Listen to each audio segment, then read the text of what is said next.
ونعوذ بالله من شرور أنفسنا ومن سيئات أعمالنا من يهده الله فلا مضل له ومن يضلل فلا هادي له رب اشرح لي صدري ويسر لي أمري واحلل عقدة من لساني يفقهوا قولي سبحانك لا علم لنا إلا ما علمتنا إنك أنت العليم الحكيم ولا حول ولا قوة إلا بالله العلي العظيم أما بعد. Yang dimuliakan Tuan Pengerusi dan ahli-ahli jawatan kuasa surau, yang berbahagia tuan-tuan imam, tuan-tuan Bilal, para alim ulama tempatan, pemimpin-pemimpin setempat, ustaz-ustaz, ustazah-ustazah, seterusnya tuan-tuan, puan-puan, hadirin hadirat muslimin muslimat yang dirahmati Allah sekalian. Alhamdulillah, setinggi-tinggi kesyukuran kita panjatkan kehadirat Allah Subhanahu wa taala, kerana pada malam ini Allah bagi kita peluang lagi untuk menambah bekalan nak kita bawa balik ke kampung kita.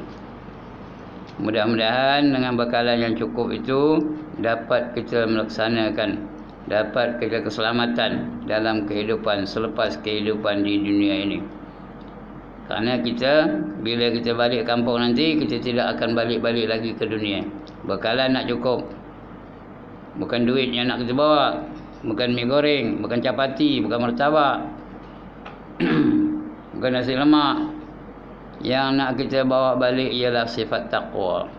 Kerana ini merupakan perintah Allah Subhanahu wa taala. Firman Allah, wa tazawwadu fa inna khairaz zadi taqwa. Dan cari olehmu bekalan-bekalan yang cukup. Maka sebaik-baik bekalan yang nak kamu bawa balik nanti ialah sifat taqwa. Jadi di antaranya kita sentiasa hadir dalam majlis ilmu. Itu tanda-tanda di antara tanda-tanda orang-orang yang memiliki sifat taqwa. Kerana taqwa itu artinya dia membuat segala yang diperintah dan meninggalkan segala yang dilarang. Ingat perkataan segala itu. Every. Membuat segala yang diperintah dan meninggalkan segala yang dilarang. Dan Allah dah bagi kita 5 hukum untuk kita laksanakan dalam hidup kita ni. 5 hukum ini meliputi segenap aspek kehidupan. Allah bagi hukum wajib, hukum haram, hukum sunat, hukum makruh dan hukum harus. Kelima-lima ini mesti kita laksanakan menurut kesesuaian yang yang ditetapkan oleh Allah Subhanahu wa taala. Yang wajib mesti kita laksanakan. Jangan tinggal. Kerana wajib itu artinya dibuat dapat pahala, ditinggalkan berdosa. Kedudukannya mesti dibuat. Jangan tinggal. Wajib ada 2. Satu fardu ain, lagi satu fardu kifayah. Fardu ain pun kena buat, fardu kifayah pun kena buat. Di antara fardu kifayah ialah menunaikan solat secara berjamaah. Malanglah kalau dia tak istiqamah dalam bersemayang dengan cara berjamaah. Malang benar. Kerana sabda Nabi sallallahu alaihi wasallam, walau annakum sallaitum fi buyutikum kama yusalli hadzal mutakhallifu fi baitihi la taraktum sunnata nabiyikum walau taraktum sunnata nabiyikum la dhalaltum. Sekiranya kamu sengaja meninggalkan sembahyang berjemaah, sembahyang di rumah kamu, meninggalkan sembahyang jemaah, seperti mana mereka yang tak hadir pada malam ini kerana mereka sembahyang di rumah mereka masing-masing. Kalau ada orang itulah, orang azan buat nahim tak erti lah dia, tak nak datang berjemaah walaupun dekat, walaupun tepi rumah dia, tapi saja tak siap nak datang. Kecuali ada uzur, itu lain cerita. Ini saja-saja tak siap. maka kamu telah meninggalkan sunnah Nabi kamu. Kerana Nabi Muhammad sallallahu alaihi wasallam tak pernah sembahyang seorang-seorang di rumahnya. Dekat nak wafat tu masih lagi berjemaah. Yang sembahyang terakhir dia berjemaah juga, tapi dia tidak jadi imam ketika itu, dah tak larat jadi imam, disuruhnya Abu Bakar jadi imam.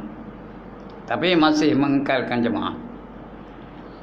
Maka kamu telah meninggalkan sunnah Nabi kamu. Walau taraktum sunnata nabiikum, sekiranya kamu meninggalkan sunnah Nabi kamu, la dhalaltum, maka sesatlah kamu. Sesat. Esok bangkit dari kubur esok nak mencari syurga, cari tak jumpa, cari tak jumpa, makin cari makin jauh. Kalau dah jauh daripada syurga, dekat dengan apa? Dekat pula dengan neraka. Jadi mari kita sama-sama menghayati sembahyang berjemaah ni. Lagipun Allah bagi banyak fazilat bagi mereka-mereka yang mengekalkan jemaah ni. Ada 5 paling kurangnya. Dalam kitab ini dah kita baca dulu. Kitab yang kita baca ni 5 fazilatnya. Yang pertama, dilapangkan hidupnya. Ndak ke tanda, tak ada banyak masalah. Yang kedua, lepas daripada siksa kubur. Ndak ke tanda. Siapa ndak siksa kubur angkat tangan, saya nak angkat gambar mana kubur orang. Lantaklah kata dia aku siapa yang kena siksa, angkat tangan. Ini dijamin lepas daripada siksa kubur. Siksa kubur ada berapa? Ya Allah, jenuh ngajar dah. Siksa kubur ada berapa? Ada 4. Yang pertama, soalan dan pukulan mungkar nakir. Yang kedua, dihimpit bumi sehingga berselisih tulang rusuknya. Yang ketiga, didatangkan ular dan kala, mematuk-matuk, menggigit-gigit, menyengat-nyengat sampai kiamat. Yang keempat, dia masukkan api neraka dalam kuburnya. Yang mana lalu nungha? Yang mana lalu nungha? Yang kata pukulan dan soalan muka nakir. Tak boleh jawab, dentum. 70 hasta terbenam ke bumi, congkir balik, tanya lagi, tak boleh jawab, tom lagi, 70 hasta lagi terbenam ke bumi. Siapa lalu nungha? Yang kata Yang kedua, dihimpit bumi. Kerana bumi itu geram tengoknya. Oh, you are very proud, There is a call for prayer. You just don't take any step to come to answer the prayer. Answer the call for the prayer. Action kamu ni, action benar kamu ya. Orang azan kamu one hand je. Kamu nantilah. When you come to me, you know I'll crush you. Bumi tak kerti kamu putih ke? Bila dah masuk dalam bumi, bumi cakap apa? Kemana kamu nak lari kita ni? Where are you going to run to? Dihimpit bumi itu sehingga berselisih tulang rusuk. Ketiga, didatangkan ular dan kala. Sentiasa mematuk-matuk, menggigit-gigit, memukul-mukul sampai hari kiamat. Ular tu pula dari kepala ke ekor, panjangnya sebulan perjalanan. Kalau nak tahu panjang mana, berjalan malam ni. Sebulan lagi pun tiap mana? Sebulan perjalanannya. Kalau dari kepala dia ekor, besarnya besar tengkuk unta. Payah nak bayangkan tengkuk unta mana rupanya. Tengkuk lembu boleh senang. Lebih kurang sama je tu. Itu besarnya. Nama ibu gerun kita dengarnya. Sujahul aqra' namanya. Gerun dengarnya. Itu kala ular. Yang ketiga, yang keempat, dia masukkan api neraka ke dalam kuburnya. Dia balik-balik mayat dalam kubur tu. Macam orang manggang apa? Manggang ikan keli. Macam orang manggang barbecue. Macam itulah ya. Dia balik-balik. Itu 4 seksa kubur. Yang mana lalu Nuh cakap apa kan? Itu yang kedua. Yang ketiga, yang melazimkan berjemaah, dia dapat melepasi titi siratal mustaqim seperti kilat menyambar. Sudah-sudah dah lepas je. Sedangkan titi siratal mustaqim itu besarnya lebih kecil daripada rambut, lebih tajam daripada mata pedang. Ada pula pengait. Baca dalam musikah hadis-hadis itu, ada tulis, ada apa hadis itu. Kata Nabi, wabihi kalalib, wabihi kalalib, kata di atas itu ada pengait, ngait orang supaya jatuh ke bawah. Itu titi siratal mustaqim. Ada yang menyeberanginya cepat seperti kilat menyambar, ada yang menyeberanginya seperti burung terbang, ada yang seperti kuda berlari, ada yang seperti orang berlari, seperti Usain Bolt, ada yang berjalan kaki, Ada yang merangkak, ada yang mengesut. Kita macam mana agaknya? Ya. Ada yang jatuh ke bawah. Bawah jatuh ke bawah ke mana? Pasal dia lebih tajam daripada mata pedang. Lalu habis putih kaki tu. Terus jatuh ke bawah. Kalau ke bawah mana? Bawah titik sirat apa? Neraka, 7 neraka nunggu lah. Tengangir aja. Bila ditanya neraka tu cukup ke? Dah penuh ke kemudian? Ada ke lagi tu neraka tau? Tu neraka tak cukup. Ada je, minta lagi tau. 7 neraka menunggu di bawah. Yang mana lalu nahanya? Itu yang ketiga. Lepas daripada titik siratal mustaqim. Yang keempat, dapat dia masuk ke dalam syurga. Ada lagi.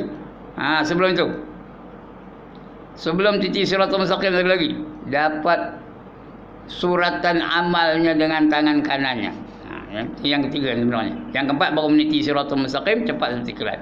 Yang ketiga, mendapat suratan amalnya dengan tangan kanan. Itu tanda apa? Tanda lulus itu. Kerana Allah puji orang itu. Apa kata Allah Al-Quran? Fa amma man utiya kitabahu biyaminih fasawfa yuhasabu hisaban yasira wa yanqalibu ila ahlihi masrura, kata Allah. Barang siapa menerima kitab amalnya dengan tangan kanannya, maka dia akan dihisab dengan hisab yang ringan. Cek yang lebih kurang cincai je. Wa yanqalibu ila ahlihi masrura, dan dia akan kembali kepada keluarga dengan rasa gembira. Tuan-tuan dan puan-puan, paling menggembirakan, paling menyeronokkan, paling membahagiakan ialah kita, isteri-isteri kita, anak-anak kita, cucu-cucu kita, semua dapat masuk syurga. Bukan semua orang dapat ni. Nabi wali tak dapat. Nabi Lot tak dapat. Nabi Nuh tak dapat. Kalau kita dapat, itulah yang paling membahagiakan. Semua dapat menjadi ahli syurga. Wa yanqalibu ila ahlihi masrura. Dapat kitab dengan tangan kanannya. Yang keempat baru meniti siratal mustaqim, cepat seperti kilat menyambar. Yang kelima, kakinya dapat melangkah masuk ke dalam syurga tanpa hisap. Masuk syurga tanpa hisap. No check, just masuk aja. Itu 5 fadilat orang yang melazimkan berjemaah. Siapa tanda? Yang mana tanda?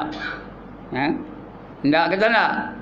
Atau pastikan kita 5 waktu semalam berjemaah, kecuali ada uzur yang dibenarkan oleh syarak. Itulah yang cerita. Kalau ada uzur tak apa. Kalau tak ada uzur saja-saja tak siap, itu tunggulah ya. Lawannya tu. Kalau dia saja-saja tak siap, dia dapat lawan daripada 5 tadi. Yang pertama, disempitkan hidupnya, macam-macam masalah dalam hidup dia. Masalah kesihatan, masalah ekonomi, macam-macam. Yang kedua, dia tak lepas daripada siksa kubur. Kena siksa kubur 4 siksa tadi ya. Yang ketiga, dapat kitabnya melalui tangan kirinya atau cucuk dada itu ke belakang. Itu lagi teruk. Allah dah kabul Al-Quran. Wa amma man utiya kitabahu wara'a dhahrihi fasawfa yad'u subura wa yasla sa'ira. Surah yang sama tadi, Insyiqaq. Barang siapa dapat kitabnya melalui belakangnya, maka dia akan menjerit kecelakaan. Celaka aku, dia menjerit tau.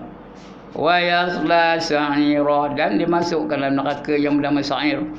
Neraka ada 7, salah satu namanya Sa'ir. Itu dapat kitabnya. Itu dia antara lawan daripada orang yang tak nak berjemaah tadi. Dia akan disiksa nanti. Yang keempat, dia akan tergelincir kakinya apabila melalui titik siratal mustaqim. Kalau tergelincir macam ke mana yang jatuh neraka. 7 neraka tengah nunggu bawah tau. Bersama dengan orang kafir tu. Orang kafir terus masuk neraka dah. Ini orang beriman ni. Dia akan masuk neraka. Cuma tak kekal lah. Tak kekal. Tapi dia akan masuk neraka. Siapa nak neraka kan? 7 neraka menunggu tu. Yang pertama namanya Jahannam, yang kedua namanya Jahim, yang ketiga namanya Saqar, yang keenam namanya Sa'ir, yang ketujuh, yang keenam pula, yang keempat namanya Sa'ir. Yang kelima namanya Khutamah, yang keenam namanya Hawiyah, yang ketujuh namanya Laza. 7 neraka. Yang mana lalu Yang mana tak?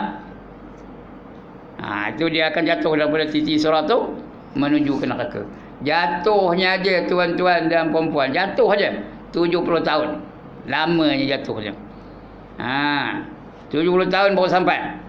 Kalau dia jatuh tu masa budak kecil baru lahir, dah beruban baru sampai ke dasar neraka tahu. Itu 70 tahun. Dan yang kelima, dia akan dimasukkan ke dalam neraka. Kalau dia tak melazimi berjamaah. Alright, itu mukaddimahnya baru. 15 minit 31 saat. Malam ni baru baca kitab. Panjang benda mukaddimah, mana banyak. Kalau tak khabar kan, kena tanya esok apa dia jawab. Malam ni kita sambung lagi membaca bab puasa. Di antara fadilat puasa, selain daripada banyak sembahyang, selain daripada banyak zikir, selain banyak selawat, selain daripada pahala diganda-gandakan lagi, selain daripada doa dikabulkan, selain daripada tidur jadi ibadat, apa saja. Ada satu malam yang special dipanggil malam Qadar. Malam ni kita nak cerita pasal malam Qadar tu, atau Lailatul Qadar. Siapa di kitab Rumi buka muka surat 122. Betul? Betul ya? 122. Iaitu tanda malam Lailatul Qadar. Saya kata bila sebut Lailatul Qadar tu sebut malam, tapi ada dalam kitab ni baca ajalah ya. Walaupun dia salah tu baca ajalah. Bukan salah besar pun. Jadi tanda dia. Kita hendakkan Lailatul Qadar tu. Kenapa nak Lailatul Qadar? Kerana pahalanya hebat. Siapa dapat berjumpa dengan Lailatul Qadar seolah-olah dia beribadah berapa tahun? Berapa lama? 83.3333333 tak habis-habis. Tahun ya. Kalau bertemu dengan Lailatul Qadar lah. Bayang kalau tiap-tiap tahun dapat. Tiap-tiap tahun berjumpa dengan Lailatul Qadar. Nak tahu macam mana jumpa dia? Tengok tanda-tanda dia. Dan setengah daripada alamat tu tanda lah ya. Bukan alamat tu H9 Jalan Melanti Taman Melayu Jaya, itu alamat lain. Ini tanda ya. Di antara daripada setengah daripada alamat-alamat malam Lailatul Qadar bahawa adalah malam itu tiada panas dan tiada sejuk. Panas benar pedak, sejuk benar pedak. Nyaman aja, selesa aja, sedap aja ya. Malam itu. Kalau ada malam itu, tanda-tanda dia tu. Kemungkinan besar Lailatul Qadar pada malam itu. Dan anak matahari esoknya naik matahari, pagi-paginya putih, tiada banyak cahayanya, kerana banyak malaikat naik turun pada malam itu berpuak-puak, seperti firman Allah Ta'ala, tanazzalul malaikatu waruhu fiha. Itu surah apa? Al-Qadar ya. Tanazzalul malaikatu waruhu fiha, yakni turun malaikat dan roh, iaitu Jibril ya. Malaikat itu dikutuai oleh Jibril turun padanya pada malam itu, yakni pada malam Lailatul Qadar itu. Dia turun malam itu. Jibril mengetui malaikat-malaikat, menziarahi semua orang beriman dalam dunia ni. Di England dia datang, di Amerika dia datang, di Arab Saudi dia datang, di China dia datang, di Kanada dia datang, di Australia dia datang, di Malaysia datang juga, di India dia datang, semua dia datang, di Indonesia dia datang. Asalkan ada rumah orang beriman, semua diziarahinya. Jibril dan malaikat-malaikat yang lain. Ramai tu, atau cukup dah malaikatnya? Apa tak cukupnya? Mana lebih ramai, manusia ke malaikat? Dalam dunia ni dijadikan Allah, mana lebih ramai, manusia ke malaikat? Malaikat lagi ramai ya. Manusia tak ada, ramai juga tapi tak seramai malaikat. Ya. Diriwayatkan adalah pada malam Lailatul Qadar itu turun malaikat. Ini cerita macam mana Lailatul Qadar ni turun ya. Turun malaikat. Mana ke dia? Turun malaikat, dan mereka itulah yang diam pada Sidratul Muntaha. Malaikat itu lagi Sidratul Muntaha, turun ke bawah, turun ke bumi. Dan Jibril alaihissalam dan sertanya 4 panji-panji. 4 bendera dia bawa di Jibril dan orang-orang yang bersama, malaikat-malaikat yang sama dengan dia. 4 panji-panji kebesaran Islam. Panji-panji yang pertama dicacaknya di Masjidil Haram. Di mana Masjidil Haram? Di Mekah. Panji-panji yang kedua dicacaknya di Masjidil Nabawi. Di mana? Di Madinah. Panji-panji ketiga dicacaknya di Masjid Baitul Maqdis. Masjidil Aqsa. Di Baitul Maqdis. Dan yang satu lagi itu dicacak di Masjid Tur Sina. Tur Sina tahu? Di Mesir. Tempat Nabi Musa bermunajat dengan Allah SWT. Tengok baca ni. Betul ke tak cakap saya tadi?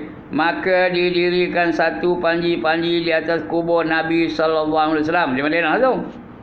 Dan satu panji-panji didirikannya di Baitul Maqdis. Dan satu panji-panji didirikannya di Masjidil Haram. Betul tak tiga-tiga tadi? Dan pada setengah riwayat atas Baitullah. Itu Baitul Haram tadi. Dan satu panji-panji lagi didirinya di atas Bukit Tur Sina.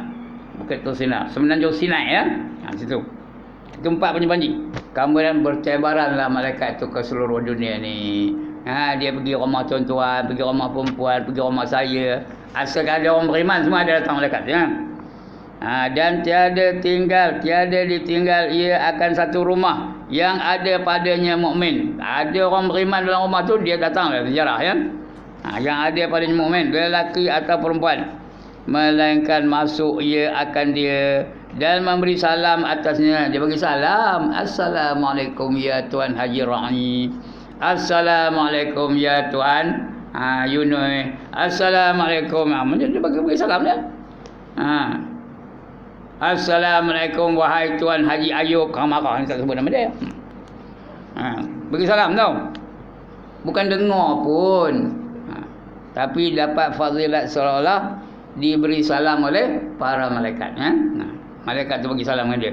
Tanda apa? Salam tu doa tu. Dia doakan kesejahteraan dari kita. Dapat salam ya.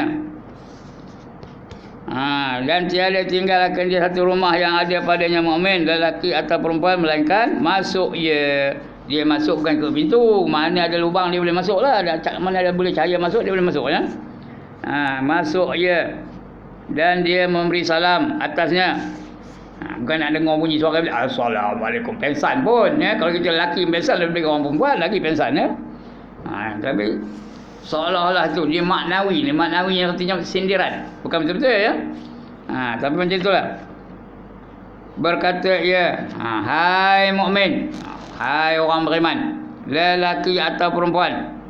Kalau perempuan dipanggil mukminah, kalau lelaki mukmin ya. Lelaki atau perempuan, bahawasanya Tuhan yang bernama Salam memberi salam akan kamu. Tuhan tu bagi salam tu, dia menyampaikan salam Tuhan kepada kita. Melainkan orang yang mengekali minum arak, itu tak dapat. Sentiasa semalam minum arak, bukan minum Coca-Cola, arak. Tiap mabuk aja tiap malam. Tiap malam mabuk. Aci buka pintu, Nana balik pukul 1. Mabuk tu, mabuk arak. Bukan mabuk naik kapal ke, naik bot ke. Itu mabuk lain ya. Atau bukan mabuk mengandung, tak apa. Ini mabuk kerana minum arak. Itu tak masuk malaikat tu. Ya. Melainkan orang yang mabuk kerana minum arak, atau orang yang memutuskan rahim, bergaduh aja dengan jiran sebelah, nak bertumbuk jiran sebelah. Kenapa bertumbuk? Kenapa nak bertumbuk? Pasal ada satu pokok di sepadan, masing-masing berebut dengan pokok itu. Pokok apa? Pokok apa? Pokok turun rembang. Bergaduh pasal itu. Jadi dia memutuskan kesusahan, langsung tak bertegur. Ya, memutuskan rahim. Dan orang yang memakan daging babi. Orang yang makan daging babi. Itu tak masuk malaikat ya. Dan daripada Anas. Anas ni Anas bin Malik ya. Namanya Anas bin Malik, anak kepada Malik. Maknya lagi masyhur namanya Ummu Sulaim. Itu Anas bin Malik. Dia ni jadi khadam kepada Rasulullah sallallahu alaihi wasallam. Bukan hamba ya, hadam. Hadam tertim pembantu. Dia kecil lagi dah dia bersama dengan Rasulullah. Sebab dia terlalu banyak merawikan hadis-hadis. Beratus-ratus ribu hadis diriwayatkan oleh Anas bin Malik ni. Kata Anas, aku duduk bersama Rasulullah daripada budak sampai aku remaja. berbelas-belas tahun. Selama aku bersama dengan dia, tak pernah Rasulullah itu meninggikan suara dia terhadap aku. Artinya, pujuk je. Tak pernah nengkin-nengkin. Tak pernah, ya. Kita selalu nengkin. Dengan isteri selalu nengkin. Tak usahkan dengan anak-anak, ya. Saya lah tuan-tuan tak, ya. Tapi Rasulullah tak pernah meninggikan suara dia kepada Anas bin Malik. Kata Anas radhiyallahu anhu, mudah-mudahan Allah redha dengan dia, bahawasanya Rasulullah sallallahu alaihi wasallam bersabda, apabila adalah pada malam Lailatul Qadar, turun Jibril di dalam perhimpunan daripada malaikat, menselawat mereka itu. Jibril itu selawat pada Nabi lah, ya. Tapi pahala untuk kita, dan memberi salam mereka itu di atas tiap-tiap orang yang berdiri dan yang duduk. Berdiri itu semayang lah, atau yang duduk. Duduk tu berzikir, baca Quran dan sebagainya. Kalau berdiri itu dia semayang, itu kiasan ni, ya. Sama berdiri atau duduk. Yang menyebut akan Allah Ta'ala, sama dia selawat ke, zikir ke, tahmid ke, tahlil ke, tasbih ke, apa saja, asalkan dia menyebut nama Allah, ya. Semua dia bagi salam tu, ya. Dan daripada Abu Hurairah, tahu Abu Hurairah, pernah dengar? Ini bukan nama dia, ini gelaran bagi dia, Abu Hurairah. Namanya sebenarnya apa? Abdul Rahman bin Sakhar. Tapi dia panggil Abu Hurairah, kenapa? Kerana Rasulullah bagi dia gelaran Abu Hurairah. Apa kata Abu Hurairah? Bapak kucing. Dia berkenan menolong kucing. Tak boleh nak kucing. Jumpa kucing, tangkap, dia ciumnya, dia bagi makan, dia bawa balik. Kau tak ada tuan. So, dia diperhatikan Rasulullah. Ya, sudahnya digelarkan oleh Rasulullah. Dia itu Abu Hurairah. Kata ni kalau sebut Abu Hurairah, semua orang kenal. Perawi hadis yang paling masyhur. Tapi kalau sebut Abdul Rahman bin Saud, ngaku kepala dulu. Siapa ni? Jadi gelaran yang dibagi Rasulullah tu, itulah yang lekat pada diri dia. Itu Abu Hurairah, ya. Dan daripada Abu Hurairah radhiyallahu anhu bahwasanya malaikat pada malam itu terlebih banyak daripada bilangan-bilangan anak, apa tu? Anak batu, lebih banyak daripada anak batu. Maka dikandaki dengan roh, itu ialah Jibril. Dikatakan roh tu Jibril, ya.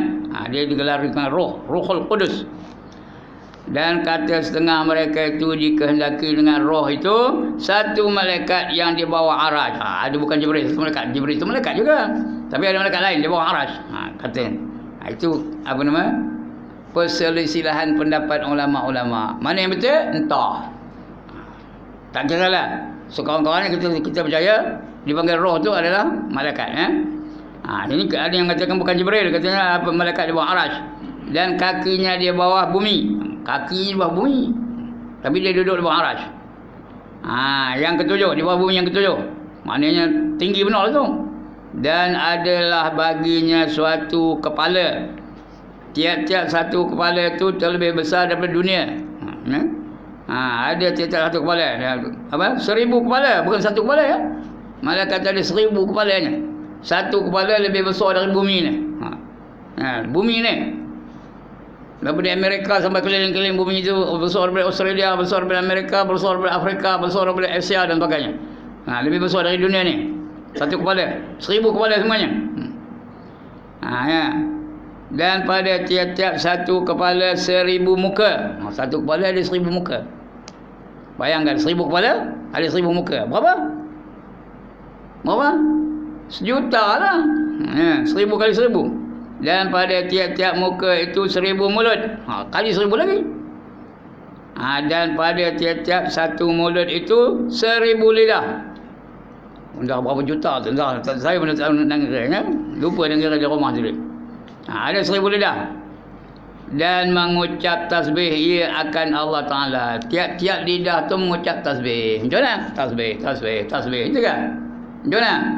Subhanallah, Subhanallah, Subhanallah. Macam kita selalu sebut lah. Lepas sembahyang 33 kali. Subhanallah, Subhanallah, Subhanallah, ya.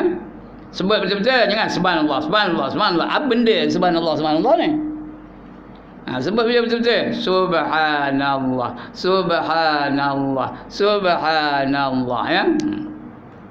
Nak sambung pun boleh. Subhanallahi subhanallahi subhanallahi subhanallah. Allah. Kawan-kawannya 2 harakat. Jangan subhanallah subhanallah subhanallah ya, tak betul. Kawan-kawannya ada 2 harakat. Ya. Begitu juga bila tahiyat akhir. Bila baca asyhadu an la ilaha illallah. Jangan asyhadu an la ilaha illallah, tak betul. Ya, lallah 2 harakat. Dia serupa hukumnya dengan ma'arif li sukun. Boleh 2 harakat, boleh 4 harakat, boleh 6 harakat. Begitu juga wa asyhadu anna Muhammadar Rasulullah. Boleh korangnya 2 harakat. Boleh 4, boleh 6. Jangan baca asyhadu an la ilaha illallah wa asyhadu anna Muhammadar Rasulullah. Tak betul tu. Itu tak sampai 2 harakat. Faham ke mana? Kalau dia dah penat aja sembahyang. Tak terima dia tuan. Pasal rukunnya tak betul baca. Bila tak betul baca, tak betul lah rukun. Bila tak betul rukun, tak betul sembahyang. Bila tak betul sembahyang, macam orang tak sembahyang. Lepas tu cek balik bacaan-bacaan dalam tahiyat akhir tu, ataupun baca rukun qauli tu, baca balik 5 rukun qauli tu, cek balik-balik. Yang banyak orang salah je lah. Ar-Rahmanir Rahim Maliki Yaumiddin, bunyi macam betul tapi tak betul tu. Ar-Rahmanir Rahim, tak lain apa? Maliki Yaumiddin, baru betul. Kalau nak wasal Ar-Rahmanir Rahim Maliki Yaumiddin, baru betul. Saya bukan pakar tajwid ni, ada depan saya yang banyak yang pakar-pakar tajwid ni. Tapi nak ngabarkan satu. Yang banyak orang salah habis tu. Ar-Rahmanir Rahim Maliki Yaumiddin. Nak berdoa seperti juga. A'udzubillahi minasyaitonir rajim. Bismillahirrahmanirrahim. Bukan betul tu. Patutnya tarik nafas dulu. A'udzubillahi minasyaitonir rajim. Tarik nafas. Bismillahirrahmanirrahim. Baru betul. Kalau nak sambung, a'udzubillahi minasyaitonir rajim. Bismillahirrahmanirrahim. Baru betul.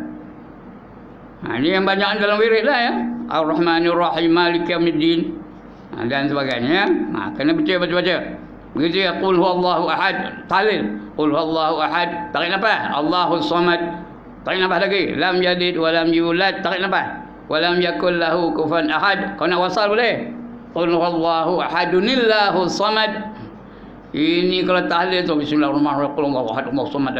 Tahlil bunyi itu ngambil ke pulut aja tau. Ngambilkan nasi minyak aja. Kalau tak betul bacanya. Kena baca betul-betul. Ini pun betul juga. Subhanallah ya. Subhanallah. Subhanallah gitu ya. Manazil dah hilang.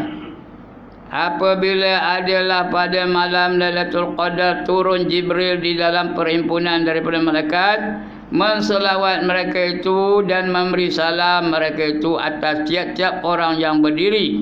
Siapa yang berdiri malam tu semayang, dan yang duduk berzikir, yang menyebut akan Allah Taala. Dan daripada Abu Hurairah radhiyallahu anhu bahwasanya malaikat pada malam itu terlebih banyak daripada bilangan-bilangan anak batu. Mereka dikehendaki dengan roh, iaitu Jibril. Dan kata setengah mereka itu dikehendaki dengan roh itu bukan Jibril, tapi malaikat yang lain, malaikat yang di bawah arash. Dan kukunya di bawah bumi, kakinya bukan kuku, kaki, 2 kakinya di bawah bumi yang ketujuh. Dan adalah baginya 1000 kepala. Malaikat itu ada 1000 kepala. Tiap-tiap satu kepala terlebih besar daripada bumi. Kepalanya lebih besar daripada bumi, 1000 kepala sebenarnya. Daripada dunia, terlebih besar daripada dunia, bumi lah. Dan pada tiap-tiap satu kepala 1000 muka, ada 1000 muka. Dan pada tiap-tiap muka itu ada 1000 mulut. Dan pada tiap-tiap mulut itu ada 1000 lidah mengucap tasbih. Ini cerita tasbih tadi ya. Subhanallah. Mengucap tasbih ia akan Allah Ta'ala dengan tiap-tiap lidah. Dengan tiap-tiap lidah itu sebagai 1000 bagai daripada tasbih. 1000 jenis tasbihnya. Macam mana entah, yang kita tahu subhanallah, subhanallah, subhanallah je. Tapi 1000 jenis tasbihnya. Tahmid dan juga tamjid. Tamjid itu muji Allah ya. Tamjid. Alhamdulillah itu muji. Tamjid ya. Majid itu memuliakan Allah Taala. Dan bagi tiap-tiap lidah itu lurah. Lurah itu nanti bahasa. Ada bahasa, berapa bahasa? Dan tiap-tiap lidah itu lurah yang berlain-lain. Macam-macam bahasa digunakannya. Bermalam qadar ya. Tiada menyerupai setengah dan akan setengahnya. Maka apabila membuka ia akan segala mulutnya dengan mengucap tasbih, tunduk sujud segala malaikat 7 petala langit. Kerana takut akan bahawa terbakar mereka itu dengan nur segala mulutnya. Bercahaya-cahaya mulut, takut terbakar. Tunduk dia ya. Maka turun pada malam itu kerana mendirikan memuliakan akan malam itu, maka meminta ampun ia bagi segala orang yang puasa. Kita ni masih lagi cerita tentang puasa, walaupun kita dah habis puasa ni, cerita puasa ada lagi. Walau kita minta ampun bagi orang-orang yang puasa. Apa doanya? Malaikat mendoakan untuk kita. Apa doanya? Allahumma innaka afuwun karimun tuhibbul afwa fa'fu anna. Itu je dia ajar Rasulullah. Yang lain tu kita tambah sendirilah. Ya Allah, kamu adalah pengampun yang maha mulia. Kamu seronok benar mengampunkan dosa hamba-hamba kamu. Kau dah seronok benar, ampunkanlah dosa kami. Fa'fu anna, ampunkanlah dosa kami. Itu tambah sendiri wa an walidina dan sebagainya sampai habis ya. Itu Rasulullah ajar itu dulu. Bagi segala orang yang puasa, lelaki dan perempuan daripada umat Muhammad sallallahu alaihi wasallam, dengan sekalian mulutnya hingga naik fajar. Sampai fajar baru berhenti zikir ya. Dan sayugianya bahawa bersungguh-sungguh dengan mengerjakan ibadah pada harinya. Esok je ibadah betul-betul. Harinya ya. Seperti bersungguh-sungguh ia pada malamnya dengan ibadah. Dan adalah malam Lailatul Qadar pada Imam Syafi'i radhiyallahu anhu tersimpan ia di dalam 10 malam yang terakhir. Kata Imam Syafi'i, yang kemungkinan besar Lailatul Qadar turun ialah pada 10 malam yang terakhir. Kerana memandangkan riwayat Nabi, Rasulullah sallallahu alaihi wasallam tak pernah tidur di rumah pada 10 malam yang terakhir. Walaupun baginda ada berapa isteri? 11 semuanya. Yang bersama dengan dia dalam satu masa itu 9 semuanya. Tinggal semua. Bayangkan, 9 isteri tinggal belaka. Seorang tak ada bersama dengan baginda. Kita ada seorang, tak lalu meninggal kena. Ditindih dengan kaki dah selalu bangkit. Kaki tua pula tu. Kalau kaki muda boleh tahan dekat. Ini kaki tua ni. Sudah tak lalu bangkit subuh. Ada dah orang begitu. Entahlah mana tahu ya. Ini 11 ataupun 9 yang bersama, yang selalu sekali dengan dia. Tinggal belakang. Isteri baginda ada tak yang muda-muda? Ada di antaranya Aisyah paling muda. Bila baginda wafat, Aisyah tu baru berumur 18 tahun atau 19 tahun. Muda lagi. Yang tua pun ada. Begitu Rasulullah. Kerana baginda tu kahwin bukan kerana nafsu, kerana menjalankan sunnahnya. Di mana dia? Adalah malam Lailatul Qadar itu, Imam Syafi'i mengatakan 10 malam yang terakhir, 10 malam yang akhirnya daripada bulan Ramadan. Tetapi pada malam yang ganjil, yang kasal, kasal terketing, bukan kasalnya, kasal terketing ganjil ya. Malam 21, malam 23, malam 25, malam 27, malam 29. Itu kasal yang ganjil. Odd number. Bukan even number ya, odd. Tertentu itu terlebih harap. Yang terlebih harap lah, bukan mesti dia, bukan mesti dia malam ganjil tu, tapi terlebih harap malam yang ganjil tu. Dan yang terlebih diharap daripada segala malam yang kasar tadi, iaitu malam 21 dan malam 23. Dan yang rajihnya, yang kuatnya, bahawasanya malam Lailatul Qadar itu, malam itu akan malam yang tertentu. Malam yang tertentu, maka tiada berpindah ia daripadanya seperti barang yang diriwayatkan dia daripada Ibnu Abbas. Ibnu Abbas ni Abdullah bin Abbas saya dipanggil Ibnu Abbas, anak si Abbas. Bahawasanya malam Lailatul Qadar itu yang ke-27, yang paling diharap-harapkan oleh semua orang, malam 27. Tuan-tuan dan puan, kalau di Mekah tu malam 27 tu, kalau kita lepas maghrib balik ke rumah, Isyak datang balik, tak dapat masuk masjid. Punyalah ramai orang tau di Mekah. Pergilah sekali umrah di bulan Ramadan. Nak tengok keadaan di Mekah. punya rakaman. Kena semayang atas jalan raya lah. Di masjid tak ada lah. Udah boleh dah nunggu belakang. Malam 27 tu. Kerana semua mengharapkan malam itu turunnya Lailatul Qadar ya. Bahawa malam Qadar itu malam 27.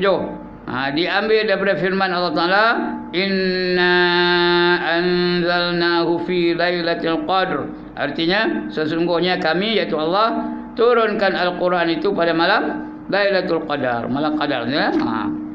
Alright, itu dulu. InsyaAllah kita akan sambung lagi pada bulan depan yang seterusnya. Bab Lailatul Qadar lagi tak habis lagi ya. Untuk malam ni cukup sekadar itu. Udah lama benar 40 minit 37 saat. Dah lama benar ya. Dah bunyi lama. Kami dah tengok jam bila berhenti ustaz ni. Ini berhenti ni ya. Okey, sekian dulu. Ampun maaf kalau faham, terimalah itu hadiah dari Allah Subhanahu Wa Taala. Kalau tak faham, itu kelemahan saya. Gagal untuk memberi kefahaman kepada tuan-tuan dan puan-puan. Salah silap minta ampun, minta maaf. Jadi sebelum saya tutup, jangan terbuku hati. Jangan kecewa. Saya bagi peluang dah. Ada siapa-siapa nak bangkang? Tak ada? Alhamdulillah. Ada siapa-siapa ada masalah nak tanya? Tak ada juga. Ada? Ada dengar bunyi suara tu ni? Tak ada juga. Alhamdulillah. Banggalah saya. Mengapa bangga? Dapat murid-murid yang bijak-bijak belaka. Hasil dia ajar dapat, dia ajar dapat, dia ajar dapat. Mana nak cari? Hanya ada di surau As-Salihin. Memang orang soleh belaka ni. Ya. Batu Putih, kampung. Baik, sekian dulu tuan-tuan dan puan-puan. Ampun maaf. Aqulu qawli hadza wa astaghfirullahal azim li wa lakum wa lisairil muslimin wal muslimat wa ya fawzal mustaghfirin wa ya najatat taibin. Assalamualaikum warahmatullahi wabarakatuh. A'udzu billahi minasyaitonir rajim. Bismillahirrahmanirrahim. Alhamdulillahirabbil alamin. Wassalatu wassalamu ala asyrafil anbiya wal mursalin wa ala alihi wa sahbihi ajma'in. Allahumma ighfir lana dhunubana wa liwalidina warhamhum kama rabbawna shighara wa li jami'il mu'minina wal mu'minat wal muslimina wal muslimat al ahya'i minhum wal amwat bi rahmatika ya arhamar rahimin. Allahumma antal ladzi 'allamta fa'allamta وأنت الذي فتحت فالهمت فلك الحمد كما أكرمت فهمت وقلت وقلك الحق وعدك الصدق سنقرئك فلا تنسى وقلت علم الإنسان ما لم يعلم علمنا من لدنا علما نسألك بفضلك أن تعلمنا كما علمتهم وتلهمنا كما ألهمتهم وتحفظنا من أنت به علينا كما حفظته عليهم وقلت إنا نحن نزلنا الذكر وإنا له لحافظون. ربنا آتنا في الدنيا حسنة وفي الآخرة حسنة وقنا عذاب النار وقنا عذاب النار وقنا عذاب النار وادخلنا الجنة مع الأبرار يا عزيز يا غفار يا رب العالمين. اللهم اختم لنا بحسن الخاتمة ولا تختم علينا يا الله بسوء الخاتمة. Sallallahu ala sayyidina Muhammad wa ala alihi wa sahbihi ajma'in. Da'wahum fiha subhanakallahumma wa tahiyyatuhum fiha salam wa akhiru da'wahum alhamdulillahi rabbil alamin. Taqabbalallahu minkum.